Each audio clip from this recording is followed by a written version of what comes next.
he continues to believe, probably wrongly, that the more damage the Israelis do, that eventually there will be what the experts call a hurting stalemate, in which one side, or perhaps both, but in this case, it's more likely to be Iran, essentially makes a move to stop this.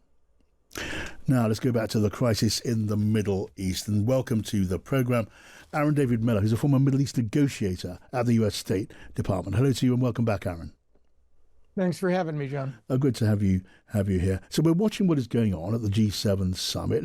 We've heard from President Trump now, such an important player, who says to Iran, come to the table. But it's not clear how much power America or Donald Trump has in this affair. Well, I think it's consistent, frankly, with the Trump administration's reactions since he was informed on Monday last, had a conversation with Netanyahu, and then was informed on Thursday, almost a week now, that the Israelis intended to strike Iranian nuclear sites, ballistic missiles launchers, leadership targets. And he was part of the Israeli ruse to fool the Iranians into believing that there was no way there would have been any attack until after the session yesterday in Oman between Witkoff and Foreign Minister Arachi. So Trump was very much a part of the Israeli enterprise, and he remains very much a part of it as well. He has said he's expressed the notion that the two parties need to fight it out. He's used that trope in Russia-Ukraine. He's used that trope in Israel-Gaza. Yeah. And he's now using that trope in between Israel and Iran. So, the question about how Trump is handling this is really not a mystery. He has no intention of forcing the Israelis, if that's implicit in the question, to somehow cease and desist. Yes.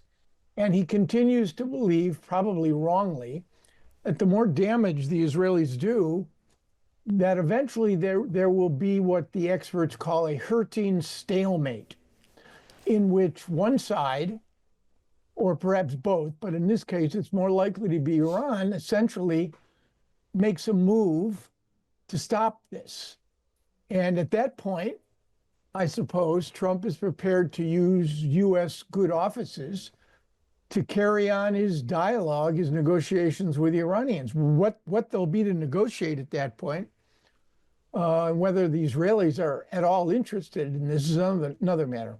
That's such an interesting perspective, Aaron. If President Trump's idea is to sort of follow the line that he set in Ukraine, let them fight it out, then that's going to go on for a good long while, isn't it? Because there's absolutely no indication that Israel is minded to scale back. They want to press on and ultimately destroy as much as possible of Iran's nuclear capabilities, as well as their military capabilities when it comes to ballistic missiles and the like.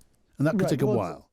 Yeah, it's not, John, it's not one hand clapping, though. The region is never one hand clapping. The reality is that we don't, the Israelis described their action last Thursday, Friday, as quote unquote preemptive. Now, preemption suggests that there was, and I think people have spent years and books studying this question. Preemption implies that there was an imminent threat. Now, there's a lot of reporting, The Economist actually, I think, is carrying it, that the Israelis got wind of the fact that the Iranians were seriously working on trigger mechanisms, which would have been a critically important part of weaponization. Now, I think the Israeli motivation went beyond that. I think this has been planned for at least 8 months. I think that the Iranian-U.S. negotiation got in the way. And as those negotiations proved to be at an impasse, I think the Israelis simply took advantage of an opportunity, and their overwhelming, not just air supremacy, John, they have political supremacy. The Europeans, the Brits, the French, and the Germans, and the EU as a collective body, but those three, they're supportive of this. And to think that anything will come out of the G7 when in fact the decisions that are required here are decisions in Jerusalem and Tehran and in Washington. So the Israelis have an enormous, this isn't Gaza. The Israelis are not being accused of genocide. They're not being, resolutions of censure aren't being debated from one end of the world to the other. They have a lot more margin here to continue this conflict without cost to themselves, right, even though there is some cost given Iran's response over the last 4 days. Right. So if President Trump is at this moment sort of complicit in what Israel is doing, so willingly complicit publicly, we still hear the president say, look, come to the table, Iran, and do that immediately. But, behind the scenes, you're saying he's thinking, just get on with it, fight it on out until Iran feels absolutely forced to bring about negotiations. Could we see Donald Trump go a step further and engage America militarily? And we see, don't we, that Israel would like use of the technology, the bunker busting bombs and aircraft that only America has. Right. Is that likely? I mean, I think the Israelis would want that. I think Trump will go to pretty great lengths to avoid offensive U.S. military operations, to be drawn into what would be a massive use of American force for any number of reasons. But there are circumstances that could produce that.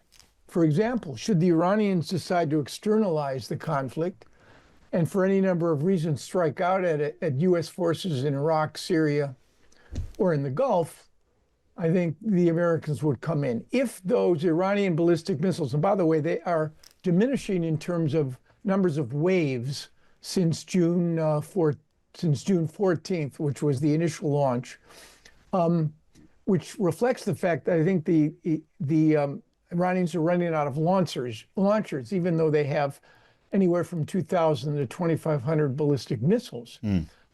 If there were a mass casualty attack in Israel, that is to say, ballistic missiles that killed 100 Israelis, I think that the administration would be under great pressure to intercede.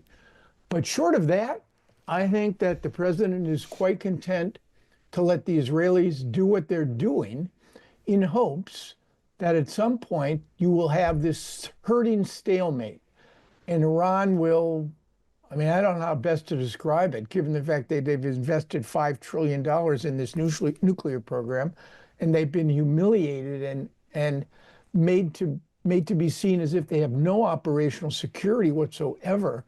At what point will the Iranians say they've had enough? That point may never come. All right. Really, really good to get your analysis and your thoughts, Aaron. Thank you, Aaron David Miller there, former Middle East negotiator at the State Department.